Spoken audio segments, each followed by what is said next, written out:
Hello, everyone, and welcome to the Lord Gord Podcast. This is your host, Lord Gord. I'm giving you information that's factually correct and politically incorrect. And oh, girl, I'd be in trouble if you left me now. I don't know where to look for love. I just don't know how. Yeah. So this week, I'm calling a little audible. Calling a little Omaha on the offensive line, and I was going to discuss Cassiopeia and the Square, two great Japanese jazz fusion bands I've come in contact with over the past 6 months, legendary bands, but I've seen a lot of stuff going on the previous week, and I really wanted to cover it because it's pertinent, it's important, and it really grinded my gears. It really made me upset. The number one thing also that made me upset was the fake news media, the mainstream press, lying about the white genocide going on in South Africa. They are openly lying about the fact that the ANC, the Black Communist government in South Africa, and other political parties are running on a platform of stealing the land from the white farmers, using government and giving it to those who it doesn't belong, and are advocating for the murder of white farmers. You had idiots like Bill Maher saying that it's a racist white conspiracy theory. KCAL 9 News out here in LA said that it's a conspiracy theory. And what's great about the internet is that now everyone's able to see just how dishonest the mainstream press is now. Because they say it's a racist white conspiracy theory. You can just go on YouTube and type in South Africa farm murders. You can just Google it. You can read a few stuff. I am not an expert on it.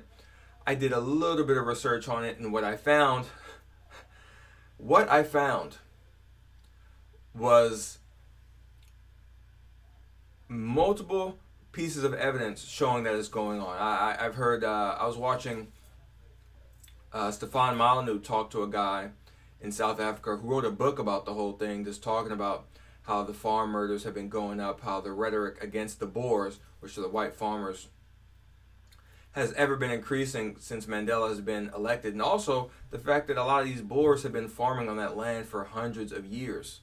And they didn't steal the land, they bought the land. And also, before they started farming that land, there were no farms.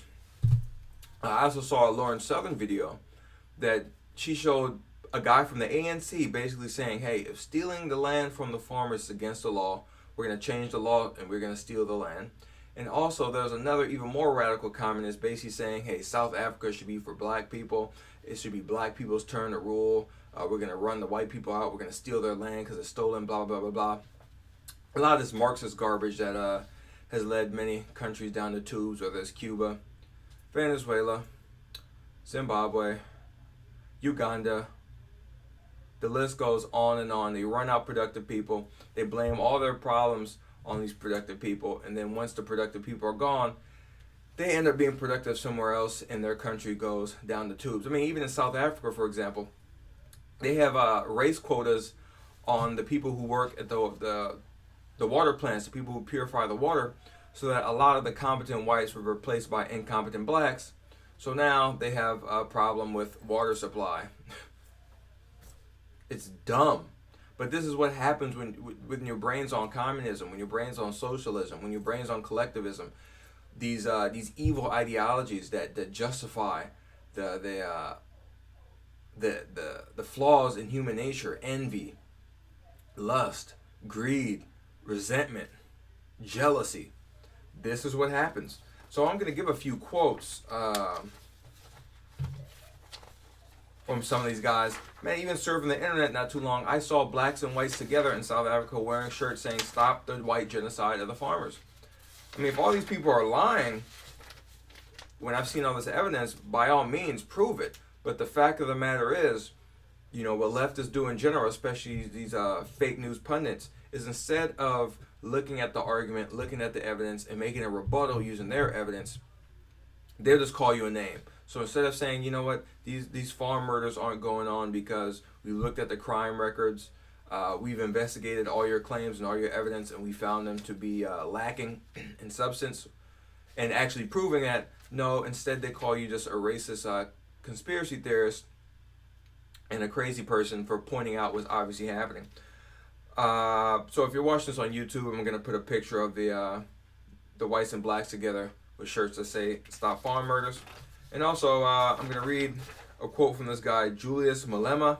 He's a political head out in South Africa. I also saw a video of him leading like a political rally saying "Kill the Boer," which are the white farmers. You know, he's jumping up and down, making machine gun sounds in front of a large audience of people, and it's on camera.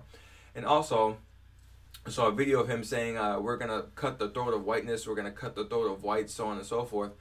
And all these racist leftists will say, oh, whiteness is a concept, blah, blah, blah. So imagine if a white leader said, we're going to cut the throat of blackness, and he wasn't talking about black people in particular, he was talking about black redneck pathology. That guy would never be allowed on TV again. He'd be slandered endlessly in the media. He'd be called a racist, so on and so forth. But you know, when you're black and you're racist against white people and you're promoting policies to discriminate and kill them solely based on skin color and not them as individuals, then you know that's A-okay.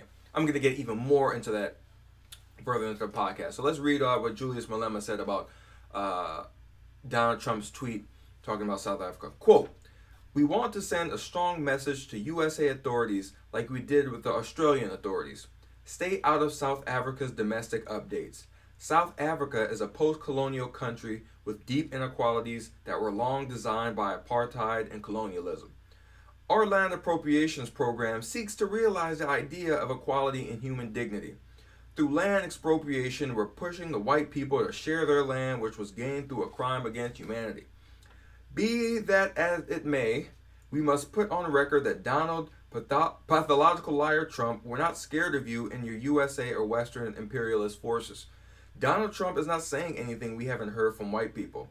In all the years I've been on record and said I've still to meet a white person who supports expropriation of land without compensation. So why are you shocked? As for Donald Trump, I don't have time for this nonsense. I expected this." Close quote. Yeah, this guy's straight out the communist, Marxist, socialist playbook, saying things about crime against humanity, share their land. I mean, sharing isn't by the point of a gun. Sharing isn't when something's stolen from you. In other case, when these black kids carjack people in Chicago, they're sharing their wealth. It's not sharing, you freaking moron. Colonialism, that's another great buzzword of the Marxist. I was reading something that said, man, I think that the black population in South Africa grew like 400% over apartheid, in part due to the efficiency of the farmers. They grew so much food that the blacks were able to propagate at such a level, and also their life expectancy improved. And also, what do you say?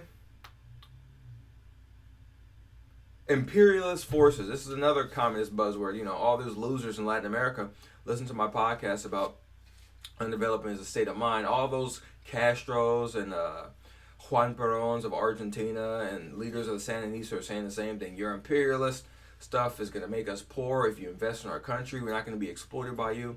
When other countries like Singapore and Hong Kong, which did the opposite, which basically had no tariffs, attracted foreign business and investment, those countries made themselves rich and greatly increased the living standards of their people, while places like Venezuela and Nicaragua and Cuba are third world hellholes because they buy into this garbage ideology.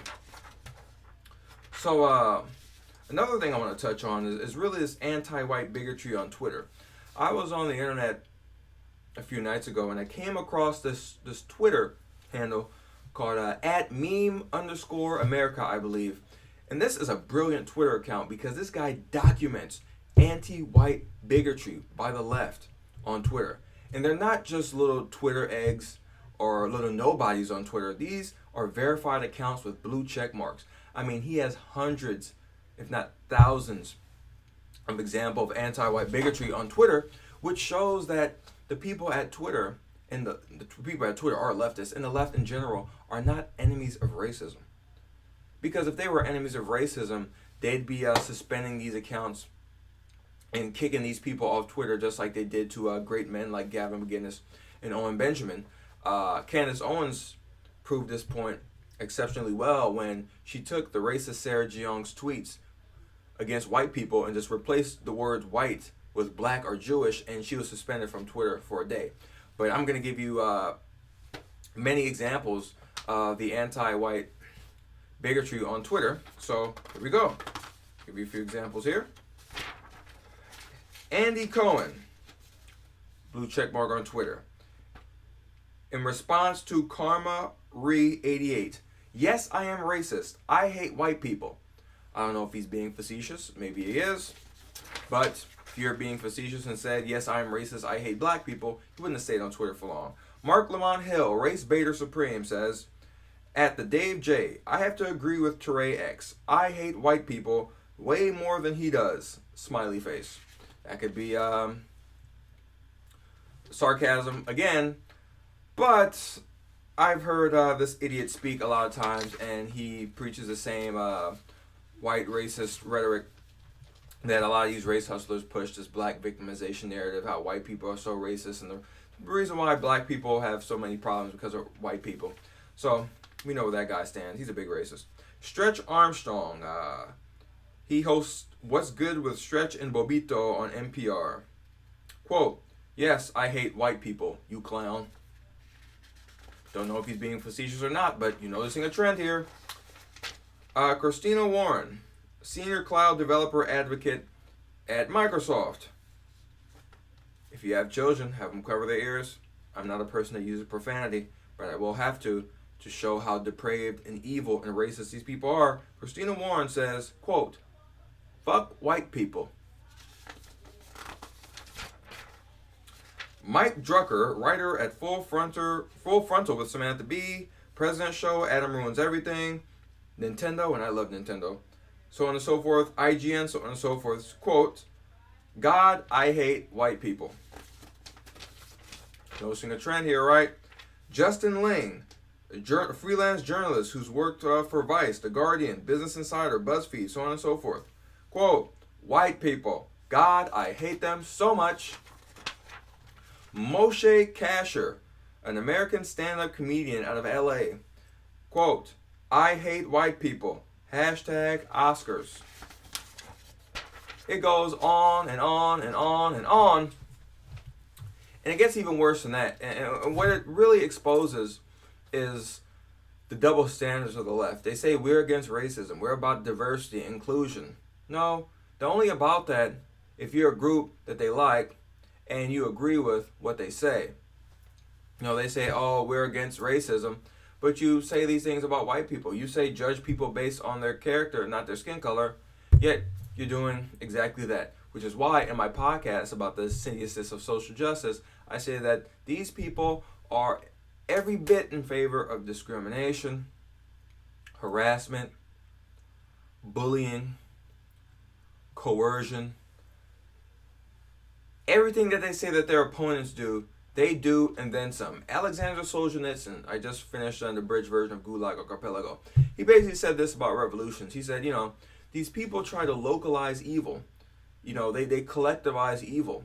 And when they do that, they're usually far more evil than what they're replacing, because it's not just the people that are evil, it's their ideas. You have to combat their ideas. And what these communists, these socialist types, these SJW types are totalitarians.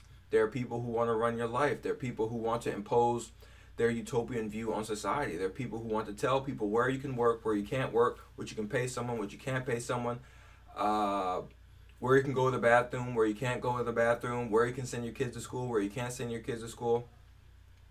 That is their platform. And really, they're demonizing white people so that they can justify theft of their resources in the form of taxes. So when you make a group evil, just by definition, and you say instead of them earning their money, they somehow got it by some magical privilege, it somehow sounds more palatable to steal their resources, which is going on with the Boers in South Africa. It's happened with the kulaks in communist Russia. It happened with what are those people called? The Gujaratis in Uganda. Happened with the Jews in Eastern Europe and Germany. I mean, this has played out time and time and time again to disastrous results time and time again. And the culprits are always leftists, always these socialists, always these big government totalitarians who want to run your life. So Twitter's censoring conservative voices, saying we stand against racism, so on and so forth. They're liars. They stand against conservative/libertarian thought. They stand against anyone who goes against their narrative, because they're clearly not decrying these hundreds, if not thousands, of examples of racism towards white people. Because it's okay to be racist towards white people in the leftist worldview, because they are the racists. To further hammer that point, Candace Owens is a black female conservative commentator, a very young woman, 29 years old, very pretty woman. There's some detractors of Candace Owens. I think she's pretty smart. I think she's a great communicator of some of the ideas I hold dear. And also, she is at the forefront of this culture war. And say what you want about her. Some people say, oh, she's not really saying anything original. Most intellectuals do not create their ideas. They're a secondhand dealer in ideas. I believe that's how Hayek defined them.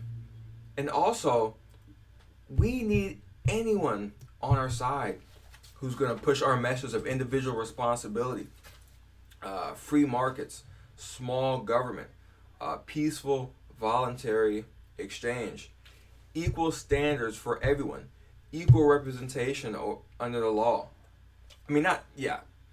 Equal treatment under the law, not preferential treatment, not race baiting, not pro-criminal policy, so on and so forth. So she had a little spat on MSM Hee Haw with the race baiter supreme Michael Eric Dyson. I can't stand Eric Dyson. I mean, he is a plague on his people, to quote Shelby Steele. I mean, this guy just peddles the black victimization narrative at any chance he gets, and he makes probably hundreds of thousands, if not millions of dollars, keeping black people down mentally, telling them that they can't do anything without the help of large coercive government. So let's read some of the comments in the comment section from MSM Hee Haw about Candace Owens. Quote, I bet Candace is filled with a creamy interior. Either that or she is rich. That's not racist at all. Dump is sending out his disciples. She was a black Trojan horse pretending to be one thing and came on the show to be something else. KK Candace is possessed.